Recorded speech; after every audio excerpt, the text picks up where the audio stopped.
tema do ponto de vista de hoje são as mudanças na aposentadoria e eu converso com o advogado Hilário Bock Júnior. Bem-vindo, Hilário. Olá, tudo bom? Eu agradeço o convite de estar aqui para eu poder esclarecer as pessoas a respeito dessas mudanças da Previdência Social, né?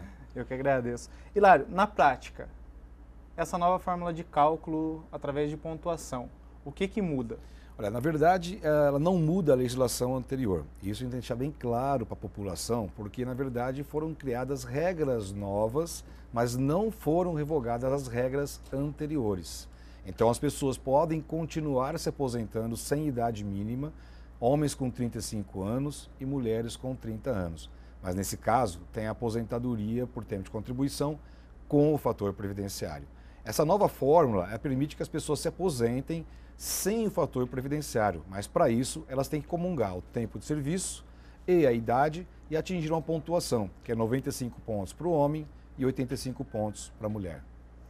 Então, a gente continua tendo o fator previdenciário para evitar a aposentadoria precoce, seria isso? Isso, essa legislação ela acaba sim prejudicando algumas pessoas, né? Prejudica quem? Quem começou a trabalhar muito cedo, que vai ter o tempo de contribuição para se aposentar, porém a idade ainda vai estar muito precoce. Então, essas pessoas, elas podem ainda se aposentar com o fator previdenciário. E aí as pessoas têm que ficar muito atentas, porque muitas delas estão correndo atrás da pontuação e muitas vezes elas deixam de ganhar dinheiro ou perdem benefício, porque na verdade elas podem se aposentar agora. E às vezes a pontuação vai estar tão longe que o que elas vão ganhar com o aumento do benefício sem o fator previdenciário, elas estariam ganhando com a aposentadoria, com a concessão com o fator previdenciário. Só para a gente entender, através do sistema de pontuação ela aposenta com 100% de contribuição. Sem isso, escolhendo o fator previdenciário seria com menos. Essa porcentagem ela tem variação conforme a idade e o tempo de contribuição? Sim, ela vai ter variação. O que na verdade vai variar não é o percentual, porque as pessoas quando têm 35 anos ou 30, elas vão se aposentar com 100% de qualquer forma. 35 anos ou 30 de contribuição. Isso, elas vão se aposentar com 100% de qualquer forma. O que vai acontecer é a inclusão da expectativa de vida que vai reduzir o valor do benefício, que é justamente o fator previdenciário. Então, quem se aposentar com 35 anos, homem, mulher com 30, mesmo que não tenha os 95 e 85 pontos, eles se aposentam com 100%. Mas o que reduz a aposentadoria é justamente a idade baixa e a expectativa de vida alta, que é justamente o fator previdenciário. Então, em qualquer situação, as pessoas vão se aposentar com 100%. Isso não é variável, é sempre 100%. O que vai mudar é exatamente a questão da inclusão ou exclusão do fator previdenciário, que vai reduzir o benefício. E isso, em casos, até 50% do valor da aposentadoria. E havia necessidade dessa nova fórmula, através de pontuação, ser implementada? Olha, isso já existe, né, em vários países do mundo. O Brasil são um dos poucos países, né, existem 6 países no mundo que ainda não tem, aliás, que ainda tem a aposentadoria sem idade mínima. Então, a inclusão dessa pontuação nada mais é do que trazer para o pessoal da iniciativa privada aquilo que já é aplicado para as pessoas que se aposentam no regime estatutário. Porque hoje, por exemplo, as pessoas que se aposentam no regime estatutário se aposentam com uma idade mínima, mulheres com 55 e homens com 60 anos. Que se a gente somar, vai dar justamente os 85, 95 pontos. Então, qual que é a ideia do Estado em trazer essa regra para a Previdência Social? É equilibrar a Previdência, fazendo com que as pessoas se aposentem mais tarde, que os benefícios comecem a ser pagos mais tarde e com isso se faz uma economia com a falta do pagamento desses benefícios precoces. Mas a história tem mostrado, inclusive no Brasil, desde 99, quando foi incluído o fator previdenciário, que as pessoas não estão muito preocupadas com essa questão da aposentadoria mais tardia, porque tem muitos benefícios que as pessoas correm além da aposentadoria. Por exemplo, às vezes não vale a pena você esperar a pontuação, porque você saca todo o saldo do fundo de garantia, né? Você começa a ter os 8% de depósito na conta privada e não na conta vinculada, e além de outros benefícios atrelados à questão de aposentado, e principalmente o acesso ao crédito, que são os empréstimos consignados, né? Que a gente viu que aumentou de 30% para 35%. Então a gente percebe que as pessoas aposentam e, na verdade, elas não estão muito preocupadas só com a aposentadoria. Elas querem também os benefícios que estão atrelados a essa aposentadoria. Quer meter a mão lá no saldo do fundo de garantia, né? Pedir empréstimos consignados e todas as vezes que a pessoa aposenta, ela pode continuar trabalhando, no caso de aposentadoria por tempo de contribuição, e os depósitos do fundo de garantia vêm para a conta dela, pessoal, não vai mais para a conta vinculada. É como se tivesse um acréscimo de 8% no salário. Então, quer dizer, existem muitas vantagens atreladas, agregadas à aposentadoria, que fazem com que as pessoas não prestem muita atenção nessa questão da pontuação. Então, eu não sei se esse objetivo realmente do Estado em retardar as aposentadorias irá acontecer. Mas as pessoas têm que ficar bem atentas, porque elas passam a ter duas possibilidades de aposentar, com e sem o fator previdenciário. E aí tem que ver se vale a pena retardar ou não. Sobre o fator previdenciário, tinha previsão de mudanças que foram vetadas pelo governo. Esse veto foi favorável? Sim, eu acredito, né, que essa legislação, do jeito que ela está, ela é benéfica para o trabalhador. Porque, na verdade, ela não retira a forma de aposentadoria anterior. Ela mantém a anterior e cria uma outra forma de aposentadoria. Então, o trabalhador, que antes tinha apenas uma opção de cálculo, agora passa a ter duas opções. Então, quer dizer, a pessoa tem que pensar se ela vai se aposentar agora e receber mais tempo um benefício menor, ou se aposentar mais tarde e receber um benefício maior. Em alguns casos, a antecipação da aposentadoria é mais benéfica, levando em consideração o tempo que ela vai ter para atingir a aposentadoria integral. Existe também a previsão de um futuro endurecimento das regras dessa medida provisória 676. Quais seriam elas e como que elas iriam afetar aí o trabalhador? Isso, essa medida provisória, essa 676, ela já coloca um endurecimento, né? Porque essa pontuação de 85, 95 pontos, ela é progressiva, né? Ela vai chegar a cada ano, em 2022, com 90 pontos para a mulher e 100 pontos para o homem. E se nós levarmos em consideração que a ideologia da criação dessa norma é justamente o envelhecimento da população, aumento da expectativa de vida, ninguém pode duvidar que em 2022 você tenha mais pontuação. Então muitas pessoas estão céticas, né? Porque o trabalhador ele está se sentindo traído.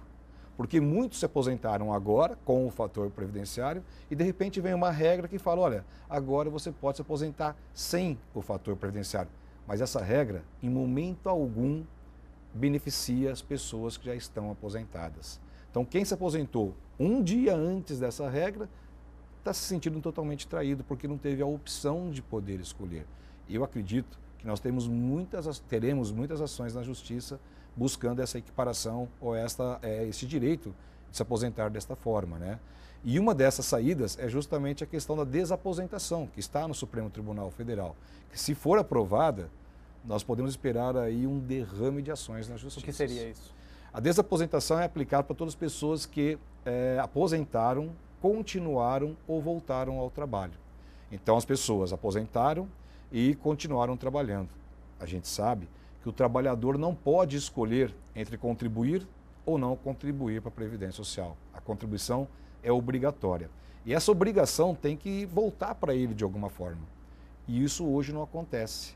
Então muitas pessoas entraram com processos na Justiça até chegar no Supremo Tribunal Federal, pedindo a inclusão dessas contribuições pós-aposentadoria para poder então fazer a revisão do valor do benefício.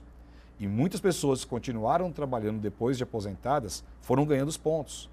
E a gente tem que deixar claro que essa pontuação não é um ponto por ano, porque cada ano você ganha um ponto pela idade, mais um ponto quando completa aniversário de tempo de contribuição. Então são 2 pontos por ano. Então muitas pessoas se aposentaram com 90, 91 e hoje estão com 95 pontos, mas esses pontos foram agregados depois que a pessoa se aposentou. Então, se a decisão do Supremo Tribunal Federal acolher a teoria da desaposentação, onde todas as pessoas que se aposentaram e continuaram trabalhando possam fazer a revisão da aposentadoria, então nós vamos ter que essa tendência de equilibrar o caixa da Previdência Social, de fato não vai acontecer. Muita gente confunde e acha que só vai poder se aposentar com 85 e 95 anos. Tem como você deixar bem tranquilo antecipado isso? Sim, não tenha dúvida. Hoje, por exemplo, o homem começa a trabalhar com 20 anos e ele vai completar 35 anos com 55 anos de idade, né? Todo mundo acha que tem que ter uma idade mínima para se aposentar. Não tem. Se ele tem 35 anos, ele pode se aposentar sem somar idade, sem somar o tempo de contribuição. Basta ter 35 anos, não importa a idade, ele pode se aposentar. Eu já vi vários casos de pessoas que exercem atividade insalubre, né, que têm um ganho no tempo de serviço, se aposentarem com 35 anos de contribuição e 50, 49 anos de idade. Mulheres, da mesma forma. Uma mulher, por exemplo, que começa a trabalhar aos 15 anos, aos 16 anos, ela vai se aposentar com 45 anos, 46 anos de idade, mas essa idade não é obrigatória, basta ter os 30 anos de contribuição. A diferença é que com a pontuação você não tem o fator e sem a pontuação você tem o fator previdenciário. Tá joia, Hilário. A gente já volta. O tema do ponto de vista de hoje são as mudanças na Previdência. A gente volta daqui a pouco.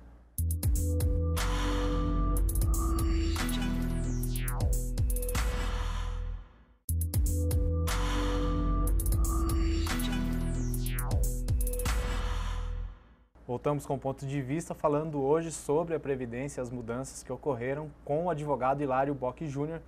Hilário, uma das perguntas que fica sobre os impactos dessas alterações na Previdência Social, no dinheiro dela, como é que fica? Olha, existe uma controvérsia, né? Muitas pessoas dizem que a Previdência é deficitária, outros dizem que ela é superavitária, né? Então, na verdade, a discussão já começa se ela é ou não é eficiente, né, do ponto de vista econômico e financeiro, né? A posição que a gente tem é muito clara, né? Eu sigo a teoria das pessoas de que se você tirar da Previdência os benefícios assistenciais, que são aqueles que devem ser pagos pela União Federal, a Previdência tem recursos, sim, para poder pagar as aposentadorias das pessoas. Os impactos positivos para a Previdência Social, eles têm acontecido ao longo do tempo, né? Porque o valor das aposentadorias eles têm caído ao longo do tempo, né? Na mesma proporção que também vem caindo as contribuições da Previdência Social por falta de formalização de trabalho, por falta de fiscalização na cobrança de contribuição previdenciária.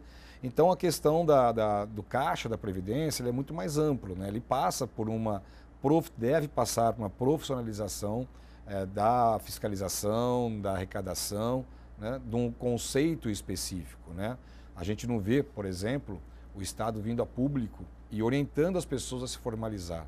Pelo contrário, eles jogam as pessoas, por exemplo, no MEI, no microempreendedor individual, dizendo que as pessoas podem se formalizar desta forma e muitas pessoas estão migrando para um MEI, por exemplo, e quando a pessoa passa a pagar o MEI, é triste, porque ela está dizendo tchau para a aposentadoria por tempo de contribuição e ela está dizendo tchau para uma aposentadoria superior ao salário mínimo, a menos que ela faça a complementação dessa contribuição, que também não é muito orientado.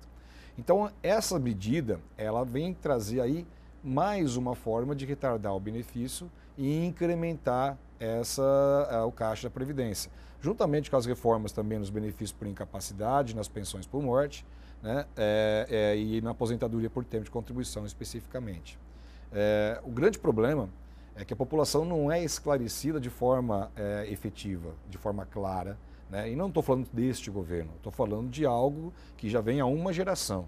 Né? Estamos falando de coisas na Previdência, não é os últimos 5, 10, são os últimos 20, 30 anos, passaram vários governos por aí e ninguém chegou e falou a verdade para a população. Olha, o que nós estamos fazendo é medidas para acabar com a aposentadoria por tempo de contribuição. É isso que está sendo feito. Por quê? Em vários países do mundo não se tem aposentadoria por tempo de contribuição. É aposentadoria por idade, aposentadoria por invalidez, pensão por morte e acidente de trabalho. São benefícios básicos, uma variação de um país para outro. Então, o que acontece? Essas medidas visam justamente acabar com aquilo que não tem em outros países para a gente se adaptar à legislação que acontece no mundo. É uma tendência mundial a redução de benefícios, a dificuldade de acesso às aposentadorias e aumento das contribuições, né? Tudo isso para fortalecer o caixa e equilibrar a Previdência Social, porque hoje nós temos um número muito pequeno de trabalhadores formalizados ou na população economicamente ativa que de fato contribuem para fazer frente às despesas da Previdência Social. Até porque essas despesas da Previdência Social não são de forma efetiva separadas da assistência. E aí automaticamente gera essa dúvida toda. Mas que isso impacta de forma positiva nos cofres da Previdência, não tenha dúvida. Você falou sobre as diferenças do Brasil com outros países. Por que o Brasil preferiu seguir esse fator previdenciário durante tanto tempo? Olha, na comunidade europeia também nós temos, né? Muda o nome, fator de sustentabilidade. E existem também fórmulas de cálculo, né? A gente tem um cálculo e a aposentadoria nossa segue um sistema diferente de outros países, como por exemplo, a gente segue o sistema de repartição. Em outros países, o sistema é de capitalização, né? Então o Brasil precisaria de uma reforma muito mais ampla do que está acontecendo e uma reforma muito mais técnica do que está acontecendo. Jogar isso a votos em momentos em que o país passa por uma dificuldade e parece que um quer prejudicar o outro e no final das contas quem é prejudicado é o próprio país, é o brasileiro, né? Não é um momento adequado para essas reformas, né? Até porque elas não são profundas. Podemos esperar novas reformas, novos ajustes, porque tudo está sendo feito de novo pela metade. Vamos entrar já mais um pouco no trabalhador no dia a dia. Existe uma idade ideal para que se comece a contribuir, mesmo para aquela pessoa que não trabalha? Ela pode contribuir antes dos 18 anos? Tem que ser depois? Como funciona? Funciona assim. Qualquer pessoa hoje pode contribuir para a Previdência Social Pública desde que tenha mais de 16 anos de idade. 14 anos aos 16 é permitido para o aprendiz. A gente tem uma formação, eu tenho uma formação de proteção, né? Eu acho que todo mundo tem que contribuir para a Previdência Social a partir do momento em que possa contribuir para ela, né? Porque você pode ter benefícios a qualquer momento. Você não pensa só numa aposentadoria programável, tempo de contribuição, idade, aposentadoria especial. Nós temos acidentes, né? Acidentes do trabalho, benefício por incapacidade, auxílio doença, auxílio acidente, aposentadoria por invalidez, que são benefícios que são muito mais baratos do que qualquer seguro que você tem privado para ser feito. Então a Previdência ela tem que ser vista de forma como ela é. O INSS não é visto da forma que ele tem que ser visto. O SS nada mais é do que um seguro social. Você tem um seguro privado e tem um seguro social. Então as pessoas têm, na minha opinião, que sempre que puderem contribuir para a Previdência, porque os benefícios são vitalícios, diferentemente da Previdência Complementar, que eles são por tempo indeterminado. Então, é realmente uma proteção social e eu acho que o Estado deveria se envolver mais para atrair as pessoas e não ficar levando para a mídia as coisas ruins da Previdência Social, porque ela tem coisas boas que possam atrair essas pessoas para que você possa também aumentar a arrecadação. Ao mesmo tempo, no mesmo dia, a gente vê as pessoas falando mal da Previdência e logo em seguida vem uma matéria pedindo para você contribuir para a Previdência. Ora, quem vai contribuir para quem está andando mal? Sempre as pessoas têm uma visão alterada. Uma outra pergunta é sobre as pessoas que têm interrupções na contribuição, algumas por anos e mais de uma vez. Como é que fica a situação delas? As pessoas que trabalharam e não foram registradas, pessoas que trabalharam por conta própria e não pagaram o INSS, todo o tempo trabalhado pode ser recuperado na Previdência Social. Muitas pessoas tomam o caminho errado, vão lá e pagam as contribuições simplesmente por pagar. Existe uma regra. Primeiro você tem que fazer a prova do trabalho e aí o INSS autoriza você pagar as contribuições em atraso. Nesta nova era, nessa era dos pontos, cada ano de trabalho recuperado é um ponto a mais. Isso significa a antecipação e o aumento do valor da aposentadoria. Então, todas as pessoas devem ficar atentas para um planejamento previdenciário adequado. Se você tem tempo de serviço que você trabalhou e não foi formalizado, ou porque estava trabalhando sem registro, ou porque trabalhou e não pagou as contribuições, comece a correr atrás disso, porque isso pode antecipar e, inclusive, aumentar o valor da aposentadoria. Então, aquela pessoa que pega e paga um carnê retroativo, por exemplo, ela perde o dinheiro? Isso, normalmente, o resultado não é efetivo, né? Porque você simplesmente não pode sair pagando. O INSS não aceita contribuições, na verdade o INSS aceita todas as contribuições. Você pagar o carnê, ele vai aceitar. Mas o INSS, quando você vai se aposentar, ele vai pedir que você prove que você exerceu atividade para fazer frente àquelas contribuições que as pessoas estão pagando. E muitas vezes as pessoas pagam, e olha, preste atenção nisso, muitas vezes as pessoas pagam contribuições em atraso para aposentar por idade. Contribuições em atraso não são computadas para carência quando se trata de aposentadoria por idade. As pessoas jogam de fato esse dinheiro no lixo. A gente vinha falando fora do ar sobre as pessoas sobre a média para poder receber sobre a média aquelas pessoas que no final, nos últimos 3 anos, pagavam a mais. Isso ainda vale hoje? A gente tem essa cultura ainda, né? Hoje, se você perguntar para 500 pessoas como é calculada a aposentadoria, você vai ter 500 respostas diferentes, né? Mas é muito simples. Até 1999, a aposentadoria era calculada com base nos últimos 3 anos.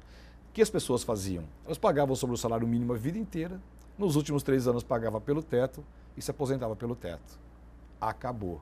Isso não existe mais. Hoje a aposentadoria por tempo de contribuição ela é calculada com base nas contribuições que a pessoa fez desde quando começou a trabalhar. E aquelas pessoas que já estavam trabalhando em 1999, quando a lei mudou, vai pegar um período de 94 para cá. Então hoje, se você vai se aposentar por tempo de contribuição, todas as contribuições desde julho de 94, que é o plano real, até a data da aposentadoria, vão integrar o cálculo do benefício. Pode-se excluir 20% das menores contribuições. Então, quem paga por conta própria, por exemplo, pode fazer o caminho inverso. Se as pessoas pagaram, por exemplo, pelo teto a vida inteira, nos últimos anos ela pode reduzir as contribuições, que isso não vai diminuir o valor da aposentadoria por tempo de contribuição, porque essas contribuições vão ser excluídas. O que a gente recomenda é que a pessoa busque no INSS um documento chamado CNIS, CNIS, que é o Cadastro Nacional de Informações Sociais. É gratuito. As pessoas que são vinculadas ou têm conta corrente no Banco do Brasil e Caixa Econômica Federal, isso pode ser tirado inclusive no caixa eletrônico. Neste documento constam todos os contratos de trabalho e as contribuições que as pessoas fizeram, inclusive o valor das contribuições. Com base nisso, elas podem fazer um cálculo, uma simulação de quando vão se aposentar e quanto seria o valor da aposentadoria. E a partir daí ela faz um planejamento adequado do que ela deve contribuir daqui para frente, para não jogar dinheiro fora e fazer com que o custo-benefício entre as contribuições e aquilo que vai receber seja adequado e as contribuições realmente retribuem aquilo que ela quer receber de aposentadoria. Tá, já é o ponto de vista de hoje. Converso com o advogado Hilário Bock Júnior sobre a Previdência Social e as mudanças e a gente volta daqui a pouco.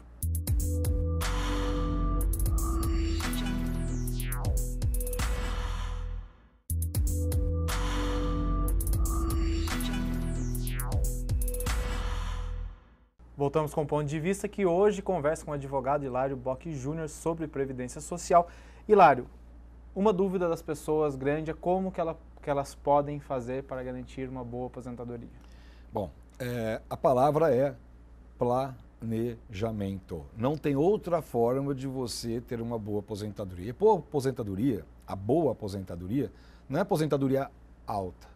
A boa aposentadoria é aquela que reflete as contribuições que você faz. Por quê? Você pode, desde cedo, pensar em contribuir pouco para o INSS, para se aposentar com pouco, porque você quer usar todo o seu investimento numa previdência complementar. Então significa que se você vai pagar sobre um salário mínimo, você vai aposentar com um salário mínimo. Mas você está ciente que é isso que você vai ter e você vai poder carrear as diferenças dessas contribuições para outra forma de investimento. Cada um tem a sua, o próprio negócio, ou a casa própria, ou mesmo a previdência complementar. Então a boa aposentadoria é aquela que não te surpreende na hora que você vai sacar o primeiro benefício. Porque as pessoas contribuem, é o que a gente mais ouve. Nossa, minha aposentadoria vai ser isso. Esta é a resposta de alguém que não planejou. Porque é possível você saber 5, 10, 15 anos antes quanto vai ser mais ou menos o valor da sua aposentadoria.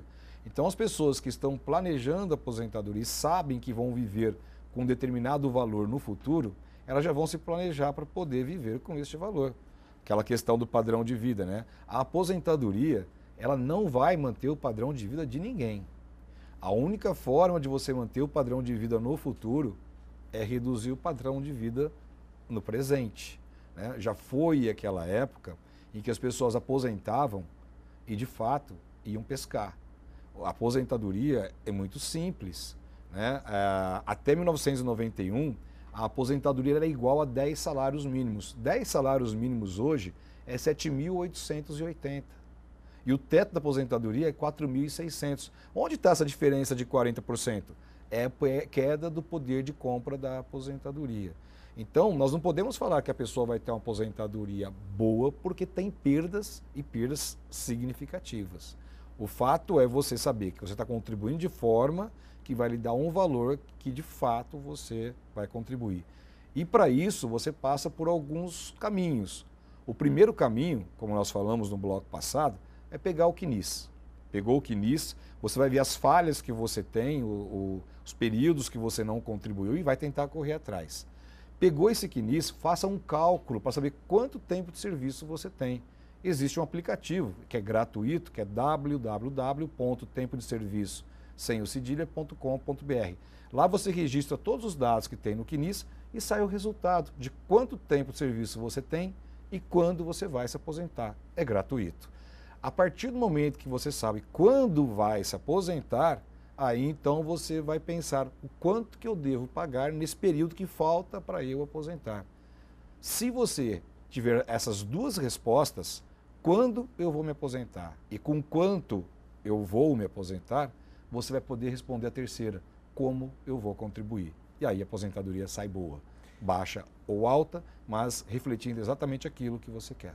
Mesmo para aquelas pessoas que já estão na faixa dos 50 anos?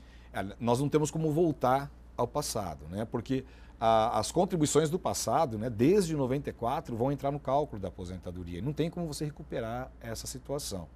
Muitas pessoas, né, e foi boa a pergunta, porque você me atinou para uma situação que eu estava esquecendo, muitas pessoas fizeram processos trabalhistas no passado, ganharam ações trabalhistas, e elas acham que o fato de ter ganho ação trabalhista já está resolvido o problema. O INSS não sabe disso. Se você não pegar aqueles resultados do processo trabalhista e levar no INSS para integrar o cálculo do benefício, sua aposentadoria vai sair errada desde o começo. Porque mesmo que a empresa tenha pago as contribuições previdenciárias, o INSS não documentou mês a mês o resultado daquele processo trabalhista. Então, essas pessoas que estão com 50 anos, 51, estão às vésperas da aposentadoria, tem que ter muito mais cuidado, né? Primeiro, para com antecedência documentar tudo, colocar todos os pingos nos is, verificar os períodos em aberto, pegar processos de reclamação trabalhistas, principalmente para o servidor público, né, seletista, quinquênio, sexta parte, adicional de tempo de serviço, desvio de função, hora extra, adicional noturno, insalubridade, periculosidade. Olha, é muita coisa que escapa da aposentadoria e as pessoas recebem um benefício baixo porque simplesmente não viram nada disso. Uma coisa que você já comentou também sobre previdência privada, ela é uma alternativa boa? É uma alternativa boa, mas não é a única alternativa. E não é boa para todo mundo. A gente tem que saber que a previdência complementar, como o próprio nome diz, ela visa complementar uma renda.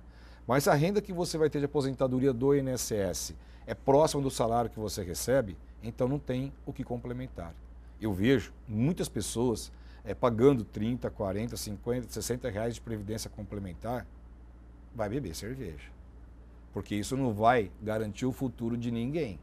Ou compra uma bolsa para a esposa, né, compra um sapato, porque previdência complementar com 30, 40, 50 reais não serve para nada. O valor é muito pequeno no final. É muito pequeno, porque você vai agregar isso ao longo do tempo e, na verdade, a hora que você começar a receber isso em forma de aposentadoria, acabou o dinheiro que você depositou, acaba a aposentadoria complementar. Ela não é igual ao INSS, que é para o resto da vida. Se você economizou, por exemplo, 100 mil reais e quer receber R$1.000 por mês, sem levar em consideração a capitalização, você recebe 100 meses de benefício e acabou o seu dinheiro. Então, significa o quê? Que a previdência complementar é uma boa?